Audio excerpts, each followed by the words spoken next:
Oke, kembali lagi di HiPod episode 1, di mana saya Ripat sebagai moderator kali ini bersama dengan Pak Purwadi dan juga Pak Mustari.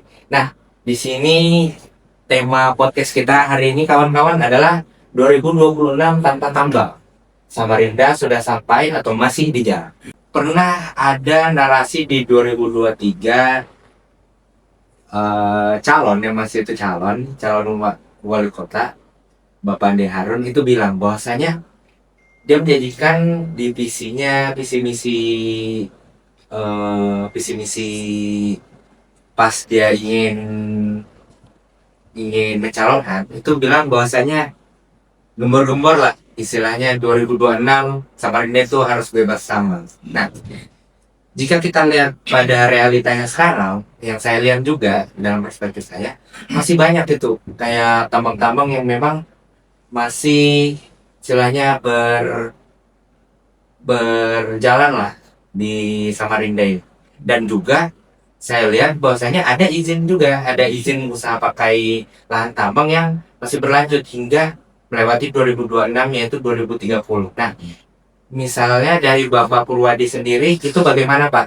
Kalau kita melihat bahwasanya ini cuma janji politik aja kah atau memang ada usaha lah yang dilakukan oleh pemerintah kota untuk membebaskan Samarinda dari lahan tambang? Oke. Saya dulu ya. Ya. Terima kasih. Assalamualaikum warahmatullahi wabarakatuh. Kalau saya lihat itu sih jargon politik aja, lip service lah gitu, supaya dia dapat suara dari isi lingkungan, seolah dia berpihak kan gitu. Karena saya pernah baca datanya Jatam ya, cuma udah lama mungkin hilang karena saya ganti handphonenya. Tahun berapa ya, sebelum Pak Wali Kota ini jadi Wali Kota yang pertama. Itu kalau tidak salah hampir 90% sama mereka dari kepembangunan batubara di lubang tambang. Jadi terus tadi kan Mas singgung ada izin yang masih sampai 2030 kan. Bagaimana logikanya ketika Anda bicara stop batubara, ketergantungan batubara, tapi izin masih jalan kan gitu. Karena izin ini kan Jakarta yang nentuin kan. Iya. Otonomi kita kan nggak ada lagi, otonomi daerah udah dipangkas habis gitu. Jadi ya nggak bisa apa-apa. Orang saya bilang di media itu kan ibarat main bola kan bukan dia yang sempitnya kan, bukan ya, kita penonton aja gitu. Apa nggak ada penonton bisa nyempit kartu merah gitu. Jadi omong kosong aja menurut saya gitu. Jadi jagilan aja sih saya bilang di situ gitu. Cuma mau naikkan apa ya, pajak sosial aja itu kan orang gitu. Jadi apalagi dengan situasi hari ini kan, ya APBD-nya juga mulai megah-megah, ya kan, gitu, ngap-ngapan semua, gitu, bohong kalau kepala daerah nggak pusing kepala gitu. Karena biasanya jojolan pakai anggaran kan, di tengah situasi hari ini, sedang ibarat orang udah kebelet gitu, baru cari toilet, padahal toiletnya di Jakarta sana tuh, kebeletnya Samarinda kan, gimana? Saya analoginya gitu, udah parah. Saya pikir itu kali ya. Sebentar itu dulu. Saya nggak yakin gitu. Akhirnya dia. Udah bilang Jadi cuma apa ya istilahnya tuh mungkin angan-angannya aja lah ya kan. lip service aja, seolah dia mau perbaiki lingkungan. Betul. Nah, terus gini Pak Purwadi, kalau kita melihat bahwasannya Samarinda khususnya Kalimantan itu kan PAD atau pendapatan asli daerahnya sangat bergantung sekali kepada sumber daya alam hasil bumi lah. Nah, yang kalau kita lihat sendiri dari KPC juga itu masih bergantung sekali pemerintah daerah atau Pemprov dan juga istilahnya pemerintah kota di beberapa kabupaten di Kaltim. Nah, Oke. kebijakan-kebijakan ekonomi yang kreatif ini kan kalau kita lihat ada masanya. Nah, terus yang saya lihat juga bahwasanya kebijakan ekonomi kreatif itu masih kurang untuk digembor-gemborkan atau didorong. Nah, dari perspektif ekonomi sendiri, menurut Pak Purwadi, bagaimana kita melihat bahwasanya kita masih terpaku nih sama kebijakan ekonomi kreatif? Betul. Dan belum ada orang yang istilahnya terbuka lah terhadap ekonomi, kebijakan digital dan juga kreatif. digital, ekonomi kreatif gitu ya. Betul, Oke. ya. Oke. Yang pertama, ketergantungan ekonomi kreatif terus mau ganti wajah. Kalau si Ari bilang ganti topeng gitu kan. Waktu Mbak Marita Mbak Marita ya? Iya, Ya, Marita, jatah Marita. bikin acara apa tuh laporan pertanggungjawaban di Sipak di hukum. Oh iya, iya, Itu kan ada jatah milik nasional. Nah,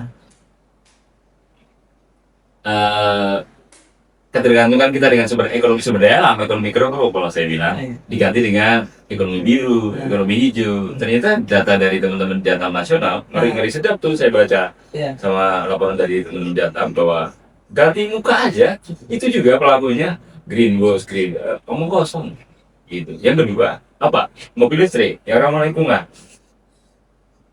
Kayak karena hasil riset ekonom dari BCA kalau tidak salah saya baca di Google itu listrik kita 80% pakai batu bara. Jadi waktu saya ketemu Prof di kanan UI yang sekarang isinya mau jadi kandidat Pak itu kan waktu seminar dosen ekonomi dosen manajemen Indonesia di Manado dia bicara ekonomi biru, ekonomi hijau. Saya bilang, Bro, omong kosong ketika ruang sebelah Anda keruk-keruk tanpa batas waktu karena harga ekspor batu bara kan naik. Ya, Cuan itu buat para eksportir kan itu. Yang kedua, hutan ada tebangnya dengan sawit. Jadi Kaltim itu, mohon maaf Prof, udah tenggelam banjir 4 meter. Anda ngomongin ekonomi biru, ekonomi hijau, yang ditanam sengon, yang ditanam terbesi. Sekarang pakai jagung lagi polisi suruh nanam. Itu kan cuci piring dosa tambang aja saya bilang. Ya kan? ya. Nanam tomat. Logika dari mana gitu ya? Nggak masuk akal. Apa bekas batu bara suruh bertani? Mana bisa mas? Ekonomi kreatif. Oke, kalau tidak cukup saya mau pindah ke ekonomi digital. Kemarin saya komentari si dari IMD itu. Dia kan tentang dia ngundang Kominfo itu. Ngomong ekonomi kita. Ngomong kosong mas, pun mulai megang-megang internetnya. Ayo, ya kan? Di kelas aja kita internet macam-macam, unmul itu setengah kota. Sinyalnya apa? Cari-cari ya, kita perlu net kita kan. Apalagi anak baru nanti, setiap kali anak baru masuk kan jor, ya kan? Unmul itu. Dalam pendidikan. Dan kita loh bantu pesawat aja, internet udah macam-macam tuh. Bantu pesawat paling ujung tuh. Betul. Ya kan? Ekonomi digital. Ngomong kosong. Mau lu itu. Listriknya jadi jam 12, jam 6 sore mbak, sampai jam 12 malam. Pak bilang Pak Camat di sana ya, saya ketemu di sana ya. Ada Starlink Pak, tapi kan ada gunanya Starlink kalau gak ada listrik. Ya, ekonomi digital, orang selalu promosi pakai digital. Aduh, ngomong kosong aja itu. Elektrisasi ya, internet itu. Yang ada gentengnisasi malah. Gitu kan? Coba. Justru tantangan saya, kalau nyampe ke Pak Presiden, ngapain bikin gentengnisasi? Bikin tuh, aspalisasi seluruh Indonesia tuh. Yang tanggung-tanggung. Ini udah MBG gak jelas gitu. Jadi kemana-mana kan kita kan. Saya gemes aja gitu dari mau bikin ini kan. Gitu. Jadi, omong kosong mas. Gitu. Terus apa lagi? Digitalisasi literasi keuangan. Saya berapa kali diundang itu IKUB dengan PJK di seberang tuh kan sering tuh ada ekonomi apa digitalisasi literasi apa ekonomi digital ya apa keuangan digital ya Keuangan digital. saya bilang bapak-bapak OJK Bank Indonesia Pak Gubernur saya bilang lah data kita aja nggak pernah aman pagi-pagi bangun tidur Anda menang lotre 500 miliar gitu kan atau di telepon Pak dapat undian 500 juta gitu kan itu kan data kita udah dibobol sama orang. Amankan dulu itu data publik aja kita hancur. Nicknya lu udah jadi sikat sama si Jokowi kemarin sama BCOK. Gimana yang orang biasa kan? Gitu. Jadi apa ya? Nggak mungkin itu yang nggak ada yang main jual beli data itu harus dibongkar. Judi online 1.000 triliun beredar di situ uang. PPATK udah temukan rekening yang Malaysia sampai ke Kamboja. Nggak ditangkap juga. 1.000 triliun itu sama dengan cicilan utang pemerintah loh per tahun 1 triliun bisa. Ngeri banget kan? Jadi ekonomi di kita, aduh baiki dulu deh. Itu Kominfo kerjanya apa? Tidur saya bilang. Digaji untuk tidur aja si Kominfo. Iya, nggak ada kerjanya. Data kita nggak pernah aman kan? Nggak pernah aman. Saya aja pernah itu juga Iya. ke telepon kan, Mas, Dan ini kemudian, mau di depo kan? Loh, kok tiba-tiba saya Iya. nih depo apa segala ini saya ada. Saya pernah juga Mas bagi separuh aja deh. Saya bilang, ambil separuh buat saya, ambil separuh buat sampean. Marah-marah dia. Iya, banyak banget yang jadi korban begitu kan. Itu udah apa ya? Udah bobroknya udah di semua lini. Jadi negara kemana? Tidur, makan gaji buta, gabut ketahuan sekarang kan. Banyak bilion, jodoran, boros itu Pak, yang tidak penting. Ini rakyat jadi koruptor. Jadi ini ekonomi digital masih satu jauh lebih panggang loh saya bilang. Sering saya kalau pakai analogi gitu. Cuma ganti muka ya Pak ya. Ganti muka aja, ganti judul aja, ganti jabat, sama dengan apa ya? Kalau kaset baru lagu lama. Gitu. Ada udah jadi marah tuh saya bilang gitu. Sekarang kan bukan kaset, bahkan pakai bluetooth ya. Tidak ada urusan saya bluetooth apa. Kaset baru lagu lama jadi ganti kopernya doang. Perilakunya tetap sama. Nah, kita lanjut ke Bang Musari. Iya, Nah, iya. Bang, kalau dari Jatam sendiri itu lihat bagaimana situasi dan realitanya lahan-lahan tambang sekarang di Samarinda. Kan saya sering aja melihat itu bahwasanya ada aja kadang-kadang yang lewat kayak tambang-tambang koridor, tambang-tambang kecil yang memang istilahnya mengganggu lah kenyamanan berkendara orang. Saya pernah itu, Mas. Jadi saya jalan kan di daerah dekat Lempake sana. Nah, ada itu tengah-tengah malam kadang ada yang lewat kan, terus gara dia overload sama istilahnya odol lah. Nah, itu tuh nyemprot juga ke muka saya, makanya tuh saya jengkel betul kalau tamu-tamu koridor kadang-kadang. Terus dengan modelan truk yang belakang itu ada sapunya itu kan pusing lah.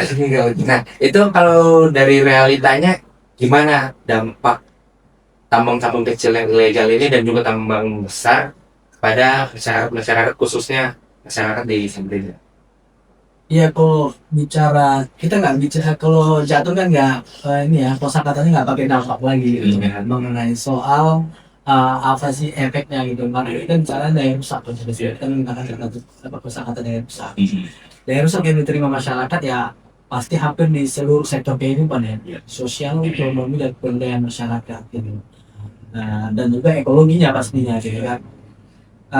Kalimantan Timur khususnya kota Samarinda sebagai ibu kota provinsi. Nah, sejak awal kan kita juga sudah bangun dan juga menyampaikan bahwa hampir 70% kota Samarinda ini dikamping oleh konsesi usaha tambang batubara dan ada 72 izin di dalamnya, dan saat ini terakhir waktu itu kita hitung ada 348 lubang di kota Samarinda gitu.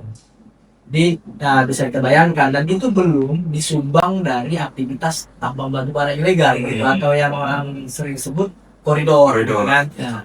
Nah, jadi beban ekologis yang harus diterima oleh kota Samarinda itu memang sudah sangat ini ya, sangat luar biasa sekali gitu kan, sudah sangat diambang pintu krisis itu sudah, dan diambang pintu bencana itu sudah nyata gitu kan. Aku kira masyarakat kota Samarinda sudah merasakan panen itu juga dalam beberapa tahun belakangan ini kan. Setiap curah hujan tinggi pasti banjir.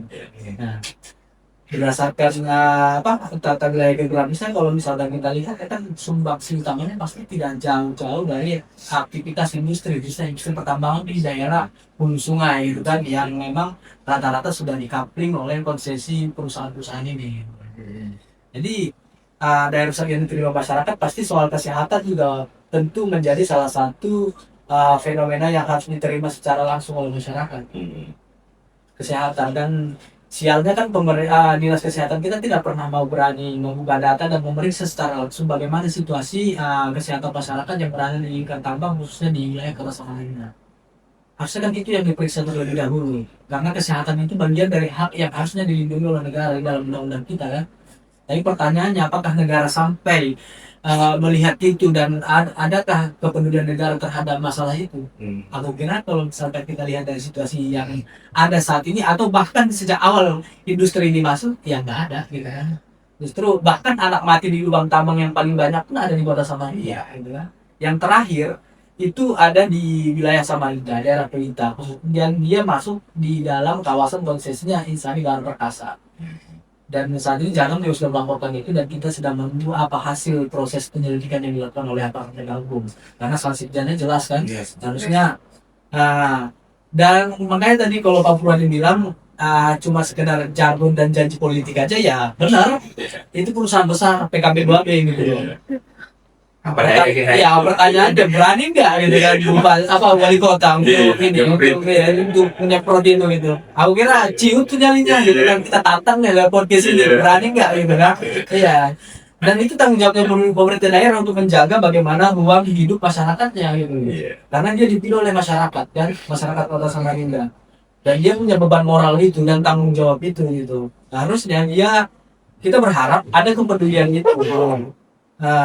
Makanya omong kosong kalau misalkan pemerintah hari ini katanya ingin meninggalkan ekonomi ekstraktif yang bahan bakar energi yang berasal dari industri fosil ini katanya, dan mau ke terbarukan, itu semuanya omong kosong kalau kita lihat dari sisi data faktualnya gitu. Wacana transisi energi yang hari ini dibangun itu juga berangkat dan tidak lepas dan bahkan sangat bergantung pada ekonomi pada sektor ekstraktif ini lagi gitu, atau sektor fosil ini atau bara khususnya gitu. Jadi nggak ada tuh. Baterainya dari juga tambang-tambang nikel kayak di Lampung masih ada itu kan? Ya, nikel itu kan juga diolah menggunakan batu bara di dalam smelternya. Iya. Makanya kita mau berharap maksudnya wacana transisi energi itu kan sangat dikonsumsi banget sama masyarakat, dan seolah-olah itu bagian dari alternatif untuk masalah ekologi yang terjadi hari ini atau masalah krisis iklim yang terjadi hari ini. Saya baru beberapa hari yang lalu tuh dapat cerita banyak sekali dari teman-teman yang ada di wilayah Indonesia Timur, yang mereka memang saat ini wilayah sedang dibongkar habis-habisan untuk memenuhi program transisi energi ini kan, yang diwacanakan atau dicanangkan oleh pemerintah Indonesia. Dan pada kenyataannya memang udah sangat miris dan sangat luar biasa rusak sekali di sana juga gitu, dan tidak jauh berbeda dengan Kaltim. Dan Kaltim bebannya justru 2 kali lipat. Justru selain selain untuk kebutuhan dalam negeri dan luar negeri, kita juga dipaksa menyumbang untuk kebutuhan PLT objektifnya sebagai bahan bakar untuk industri smelter ini kan. Jadi kan double tuh gitu. Bebannya double banget, dan makanya wacana-wacana itu selalu kita selalu bilang itu cuma sekedar akumulasi jatuhnya gitu kan. Ini bukan lagi meninggalkan, tapi dia memperluas rantai atau sirkuit industri ekstraktif ini gitu. Jadi yang awalnya cuma langsung, jadi dia itu bercabang jarak lagi kan. Jadi istilahnya kan berkelanjutan. Iya, berkelanjutan. Iya, itu kan kalau saya bilang. Jadi pembongkaran dan berkelanjutan. Itu keluar-keluarnya. Berkelanjutannya di sana. Iya, berkelanjutan terus penderitaan masyarakat juga berlanjut lagi, lebih luas lagi gitu. Itu sudah watak dan karakteristik pemerintah ini. Tapi selalu ditutupi dengan narasi yang seolah punya imajinasi perubahan gitu kan ya. Tapi pada kenyataannya kan nggak ada tuh. Populis lah istilahnya. Ya, sangat populis banget, tapi pada kenyataannya justru lebih parah lagi. Istilahnya kalau misal ada kayak kita tabur, kita tuai, ini pemerintah tabur, masyarakat yang tuai. Nah, jadi kita kembali lagi ke Bang Sari. Bang, sejauh ini kan sering aja tuh melakukan kayak pengadvokasian kayak lahan tambang yang memang masih beroperasi maupun tidak. Nah, terkadang di daerah-daerah yang mungkin agak terpinggirkan itu ada kayak istilahnya tempat naruh tambang-tambang ini dari istilahnya itu kalau yang di atas itu yang conveyor ya. Nah, dan itu dijaga oleh ormas kedaerahan. Nah, kalau dari abang sendiri itu bagaimana cara istilahnya cara kita menghadapinya, karena memang kalau kita lihat pola pola pikir yang kita gunakan dengan mereka juga kadang-kadang berbeda gitu kan. Yang mereka instruktif, kita juga mau melakukan untuk kebaikan atau kemaslahatan bersama, itu malah dihalang-halangi tanpa mereka ketahui apa juga dampak yang akan mereka dapat gitu lah dari anak atau mungkin keluarganya. Bisa jadi anaknya nanti bermain di sana menjadi korban selanjutnya kan dari lubang tambang tersebut. Nah, itu bagaimana kalau abang pernah temui lah di lapangan? Ya, fenomena itu sebenarnya sebelum masuk ke sana itu berangkat dari logika ekonomi pemerintah kita sebenarnya sangat ekstrak biasa. Jadi kalau sejak awal logika ekonominya logika ekonominya bagus dan baik gitu, dan dia sangat menjunjung tinggi nilai-nilai kehidupan masyarakat di kampung, dan dia lebih mengutamakan ekonomi masyarakat yang ada sejak awal. Aku kira fenomena masalah sosial seperti itu tidak akan terjadi. Misalnya maraknya para ormas ya dalam tanda kutip sebagai tim pengaman untuk perusahaan gitu kan. Nah, itu kan juga tidak berdiri tunggal. Kenapa banyak ormas-ormas ini justru ya dalam hal dalam tanda kutip tadi mengamankan ya bisnis ekstraksi ini gitu. Nah, ya mereka, dan memang sejak awal ekonomi ekstraksi ini kan dia sangat rakus ya. Makanya Jatuh selalu bilang ekonomi tambang itu sangat dikenal dengan dua ciri khas, intimidasi dan korupsi kan. Ya, intimidasi, dia mengintimidasi semua ruang kehidupan masyarakat sehingga memaksa masyarakat untuk survive dan menghalalkan segala cara. Salah satunya apa? Mereka mau tidak mau bisa menjadi pekerja di tambang ilegal karena tuntutan Darmo tadi. Padahal kan udah jelas itu melanggar kan. Ada undang-undangnya pasal 158 undang-undang Nerba itu. Ya. Ada sanksi pidananya. Tapi itu mereka tabrak semua karena udah nggak ada lagi pilihan.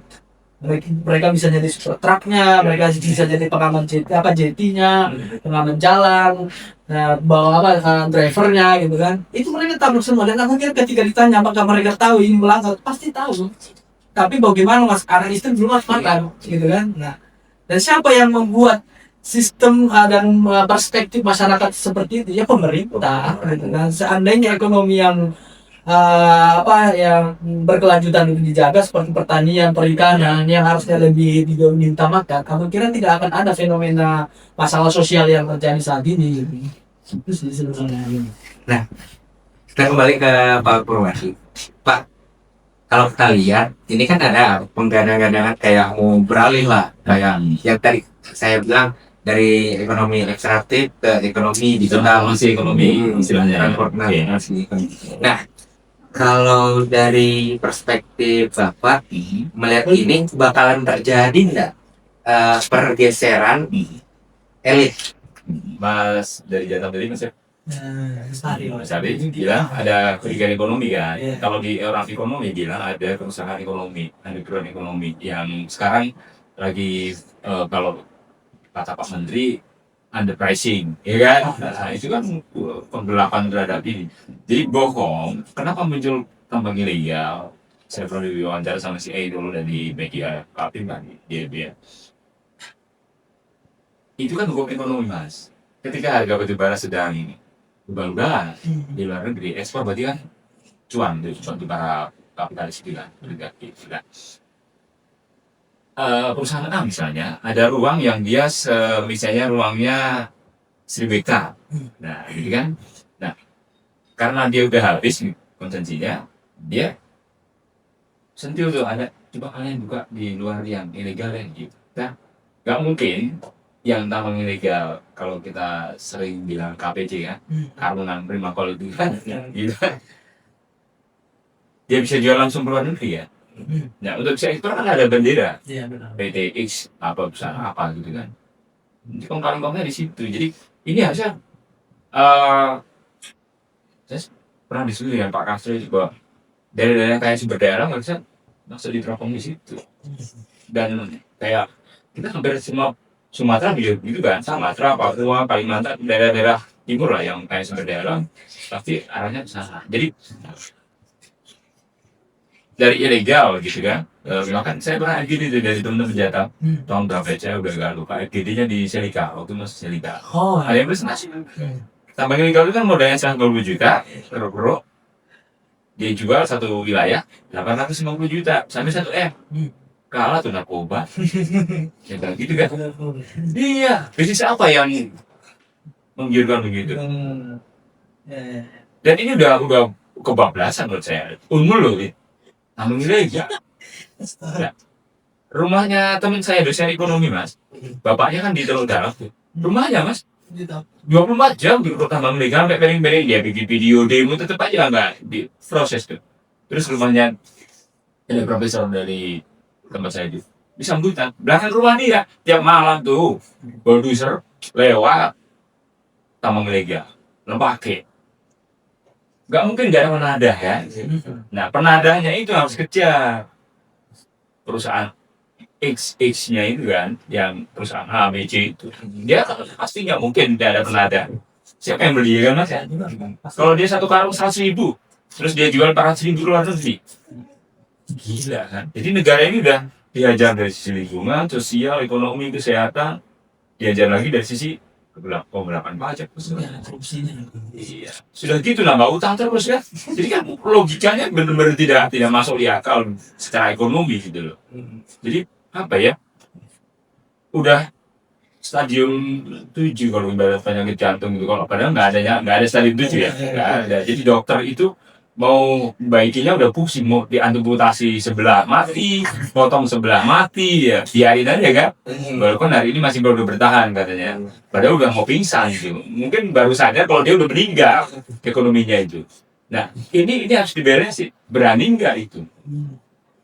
Yang lubang tambang itu anak-anak makan masuk lubang tambang. Saya waktu di Senayan tak sampaikan begitu dengan komisi 12 dan komisi 11. 50-an ya, 54 atau 52 itu yang manusia loh.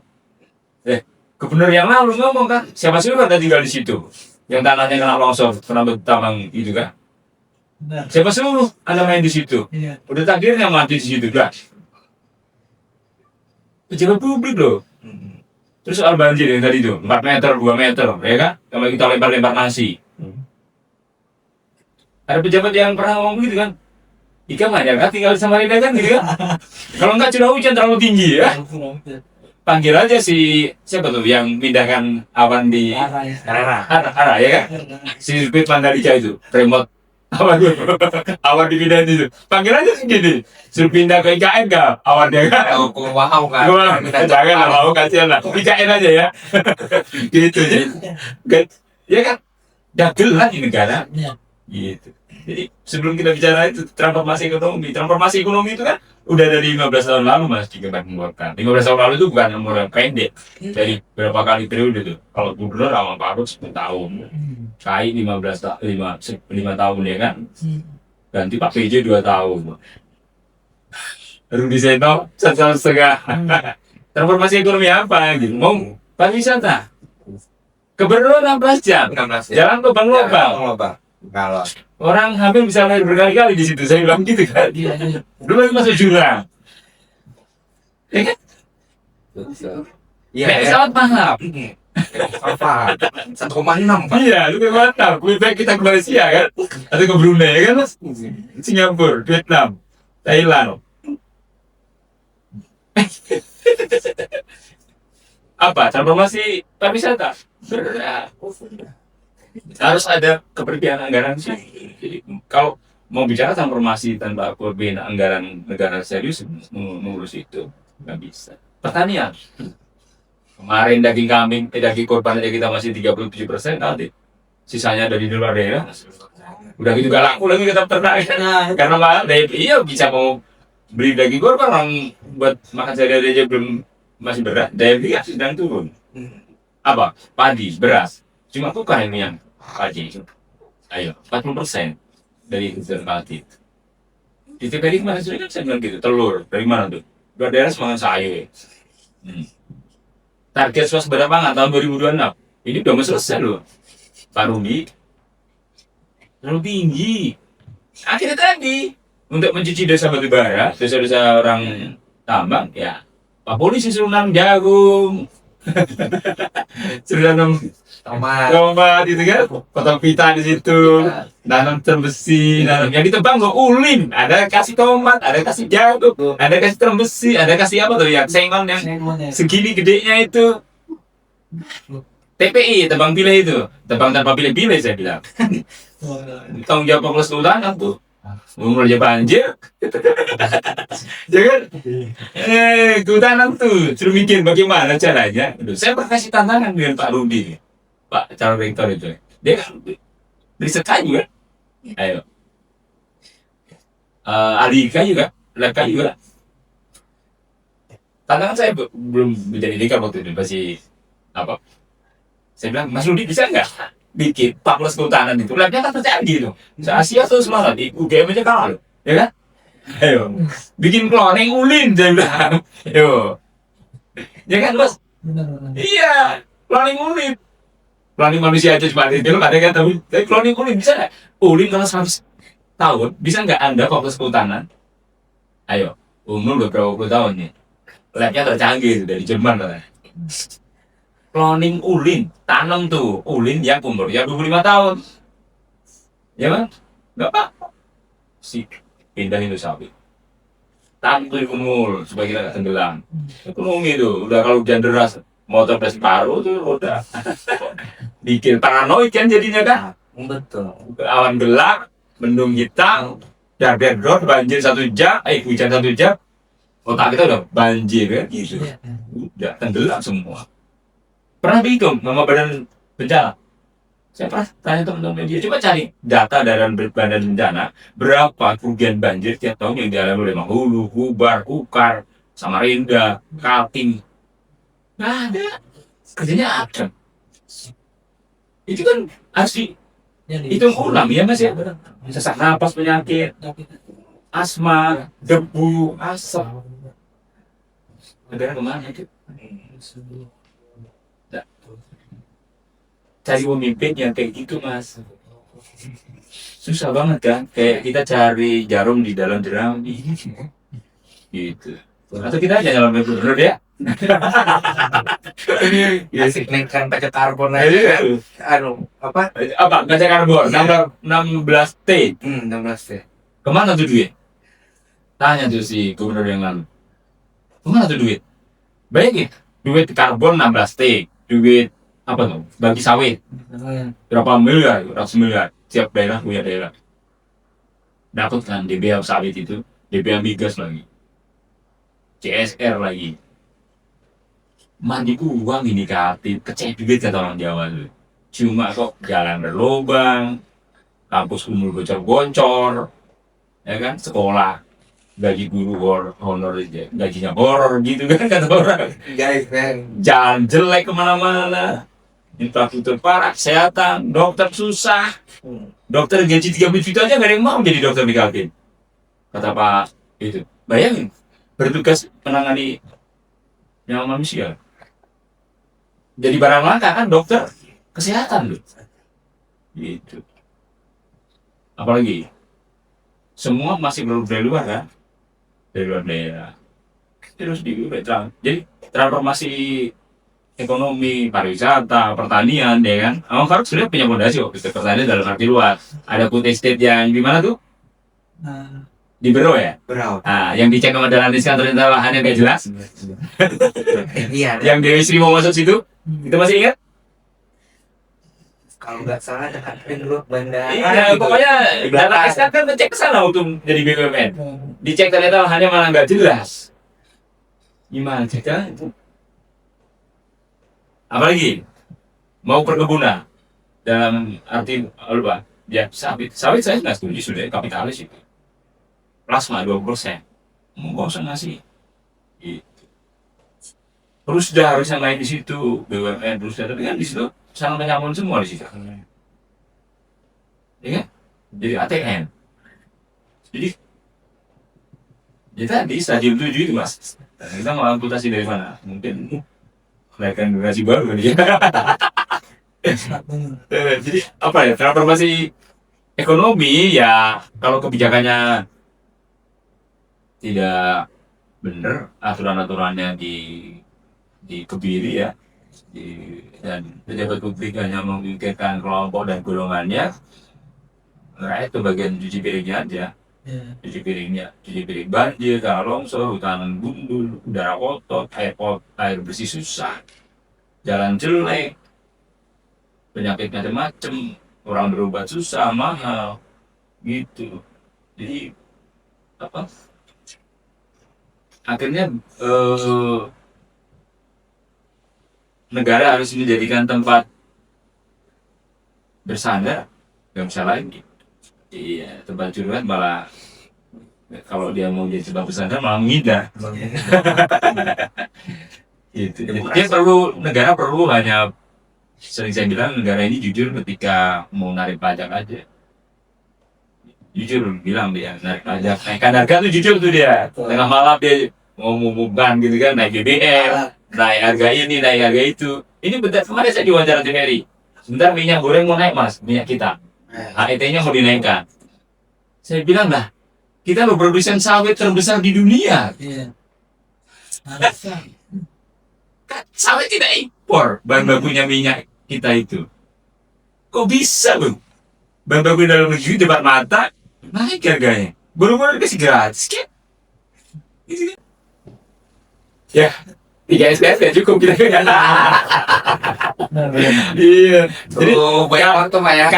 karena terakhir begini ya. Sering saya bilang, ketika demokrasi itu dibeli oleh para kapitalis, oligarki membeli, karena saya lihat kan negara ini negara oligarki kan, dalam bukunya Ketimpangan Ekonomi 2026, menarik banget di situ saya baca pasal-pasal negara, pasal-pasal aturan di DPR dibeli sama mereka. Selesai. Rakyat kebagian dapat tekanan yang lebih berat. Karena kebijakan nggak pernah berpihak pada mereka kan. Beban ganda lagi kan. Gitu. Oke, saya rasa itu kali ya. Gua akan kemana-mana jadinya nih. Jadi enggak kita kritik lah semuanya kan Pak. Kalau dari, nah kita kembali ke Bang Sarip. Bang, saya pernah nih ikut semacam kayak advokasi, cuma advokasinya itu dari luar lah, ada organisasi.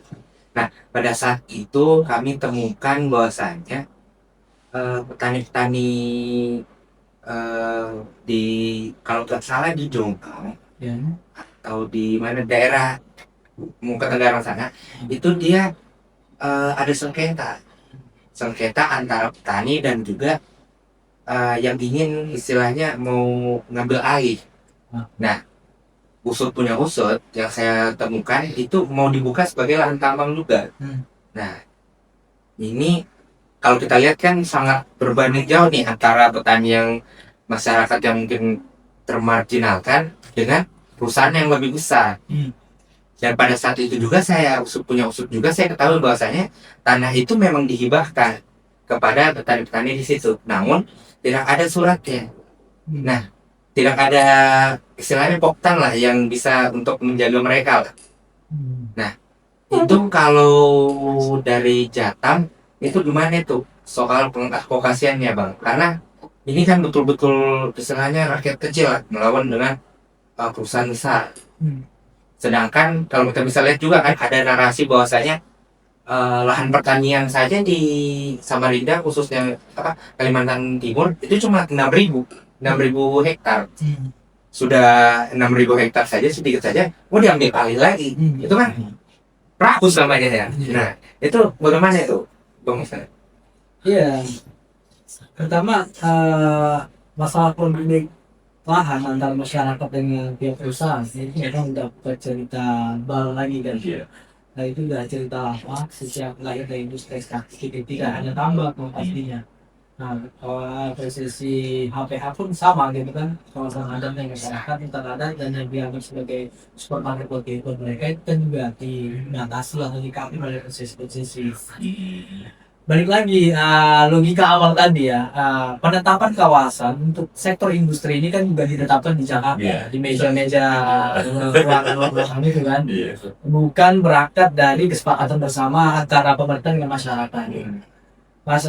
Makanya semua agenda proyek pembangunan ekonomi itu selalu pasti dimulai dengan kejahatan hak asasi manusia.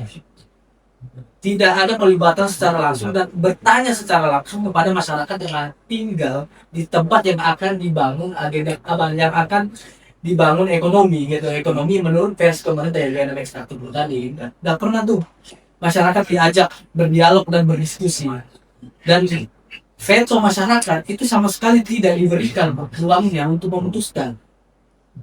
Ketika program itu masuk, kawasan ruang atau ruang hidup mereka itu dibatasi oleh gas-gas konsesi, dan yang terjadi untuk meloloskan aktivitas itu pasti biasanya dengan cara model sosialisasi pemberitahuan, bukan lagi permintaan, bukan Izin. pemberitahuan gitu, yang sifatnya ya sangat normal banget gitu, sehingga di kemudian hari kan pasti banyak sekali yang memicu konflik antara masyarakat dan pemilik usaha ini tadi. Dan bagaimana metode penyelesaiannya pasti ada dua hal. Satu, sesuai dengan regulasi undang-undang, yaitu metode ini kan ganti rugi dan sewa harusnya gitu kan. Nah, yang kedua biasanya lewat cara memaksa dan mengintimidasi secara ruang biasanya gitu, agar masyarakat itu mau melepaskan lahannya yang masuk dalam kawasan konsesi perusahaan tersebut ketika dia memang dalam kawasan PL gitu kan.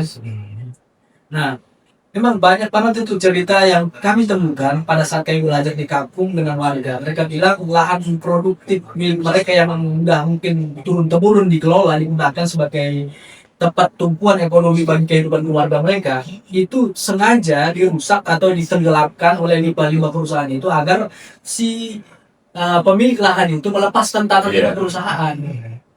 Ada model yang seperti itu. Ada juga memang yang bersengketa karena masyarakat tidak memiliki alas hak di situ atau sertifikat segel dan segala macam itu kan.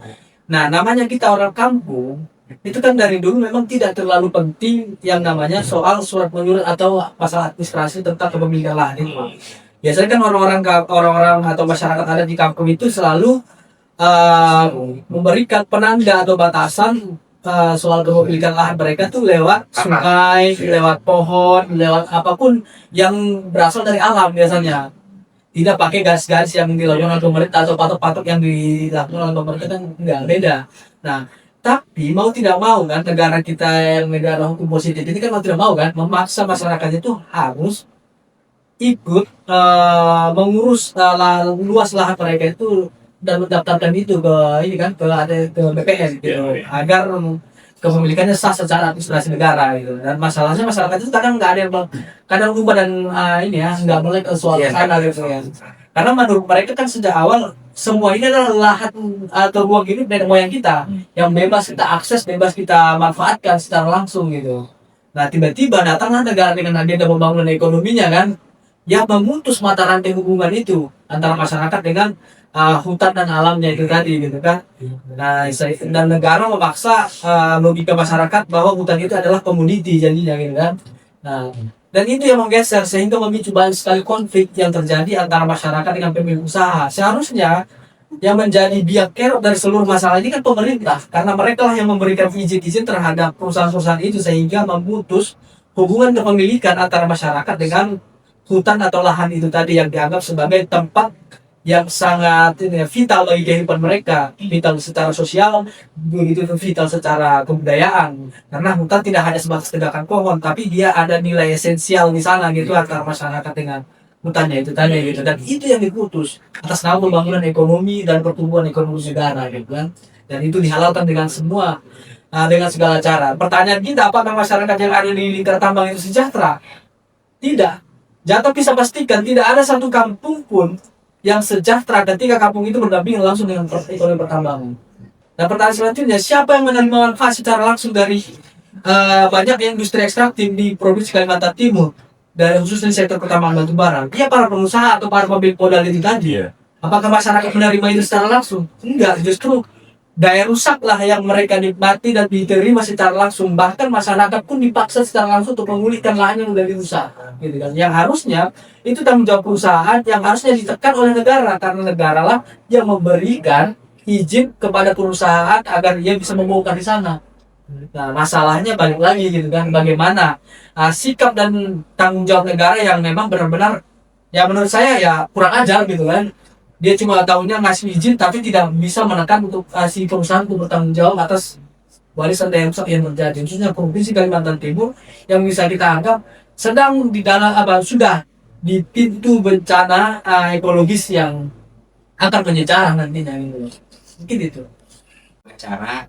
Terima kasih terhadap komentar kita Bapak Purwadi dan Bang Said. Nah, kesimpulannya adalah memang soal bencana-bencana ekologis itu tidak, istilahnya tidak pasti adalah campur tangan dari pemerintah pusat dan juga pemerintah daerah itu sendiri kan Pak. Ya. Karena bahwasanya siapa yang mampu memberikan izin, disitulah ada celah-celah masuk bagi perusahaan untuk masuk dan mengeruk tanah-tanah yang memang seharusnya itu menjadi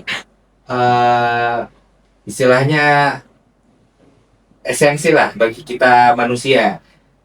Yang saya pernah juga dengar bahwasanya hutan-hutan itu memang kalau bagi suku-suku pedalaman itu sebagai dapur mereka.